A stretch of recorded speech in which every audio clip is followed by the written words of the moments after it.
Hello children, welcome back again. So today in Hindi Vyakaran, we are going to study chapter 11 that is क्रिया, जिसे English में कहते हैं verb. क्रिया नाम के काम बताती, होना या करना दिखलाती।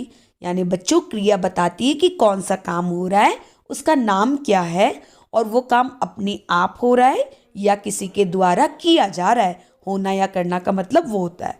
तो चलिए बच्चों, open your book, open page 54, write C.W and today's date. आज हम पढ़ेंगे क्रिया, काम का होना या करना। तो चलिए बच्चों, कुछ वाक्यों के माध्यम से इसे हम समझेंगे। देखोगे बच्चों, पहले पिक्चर में क्या हो रहा है, माही स्कूल जा रही है, तो वो कौन सा काम कर रही है, जाने का। प्रभात खेल रहा है, तो वो कौन सा काम कर रहा है, खेलने का। आगे का पिक्चर देखोगे बच्चों, आगे कौन सा काम हो रहा है। मोनिका लिख रही है, तो वो लिखने का काम कर रही है। पिताजी हंस रहे हैं, तो वो हंसने का काम कर रहे हैं। इसी तरह से और आगे की पिक्चर्स देखोगे, दादाजी अखबार पढ़ रहे हैं, तो वो कौन सा काम कर रहे हैं, पढ़ने का। धोबिन कपड़े धो रही है, वो कौन सा काम कर रही है, धोने का। तो बच्चों, आपने एक चीज नोटिस की कि हर संज्ञा में क्रिया लगकर ही हमारा वाक्य कंप्लीट होता है। क्रिया के बिना हमारा हर सेंटेंस इनकम्प्लीट होगा, है ना। धोबी कपड़े हम अगर लिखेंगे ही नहीं वो क्या काम हो रहा है, तो वो इनकम्प्लीट सेंटेंस हो जाएगा ना बच्चों।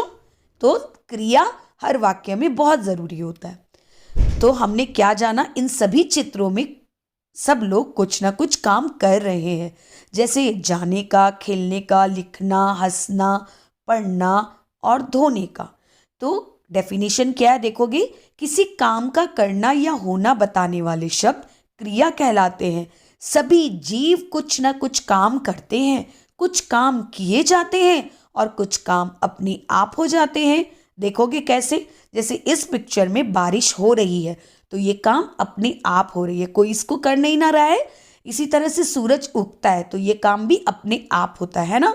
ये दूसरा पिक्चर देखोगे बच्चों, मालकिन खाना खा रही है, तो ये काम मालकिन के द्वारा किया जा रहा है ना।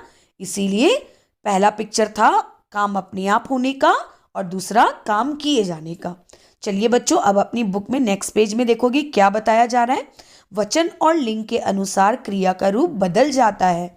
नीचे दिए वाक्य पढ़कर समझते हैं। चलिए, तो वचन पर किस तरह से क्रिया का प्रभाव पड़ता है इसको देखोगे।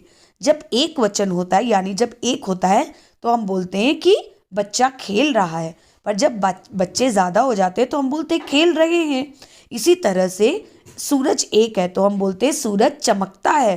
पर जब तारे का बात होता है तो हम कहते हैं तारे चमकते हैं, क्योंकि वो ज़्यादा होते हैं ना। इस तरह से हमें समझ आ रहा है कि किस तरह से वचन पर क्रिया का रूप बदलता है। चलिए अब देखेंगे लिंग में किस तरह से क्रिया का रूप बदलता है। पुरुष जाति में हम बोलते हैं बच्चा खेल रहा है, पर स्त्री जाति में हम बोलते हैं बच्ची खेल रही है।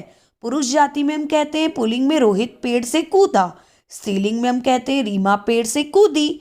तो हम लिंग के अकॉर्डिंग भी क्रिया का रूप हम बदलते हैं। तो आप देखोगे बच्चों, जब हम बोलेंगे कि क्रिया भरकर सेंटेंस पूरा कीजिए, तो आपको वचन और लिंग को देखना होगा और उसी अकॉर्डिंग उसको कंप्लीट करना होगा। ओके, चलिए बच्चों, हम कुछ और क्रिया शब्द को जानेंगे, यानी कुछ और कामों को जानेंगे, उनकी नाम को जानेंगे।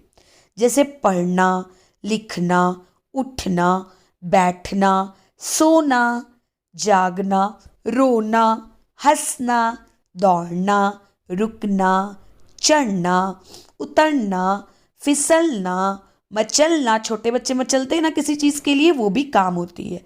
नहाना, धोना, सुखाना, सिलना, फाड़ना, आपने कुछ कागज फाड़ा वो भी काम है। बुनना, उधेड़ना, आना, जाना, कहीं आ रहे हो, कहीं से कहीं जा रहे हो, सब काम है। पाना, देना, लेना, किसी को कुछ देना, किसी से कुछ लेना, सब काम होती है। चुनना, टूटना, कुछ चीज़ टूट गई है, वापस से कोई चीज़ को आपने जोड़ दिया, ये सब काम है। खिलना, मुरझाना, ये काम तो अपने आप होती है ना बच्चों। फूलों का खिलना, फूलों का मुरझाना, तो ये काम हम नहीं करते, ये अपने आप होती है। नाचना, गाना आदि, तो यह कुछ कामों के नाम हैं जिसे हम क्रिया कहते हैं।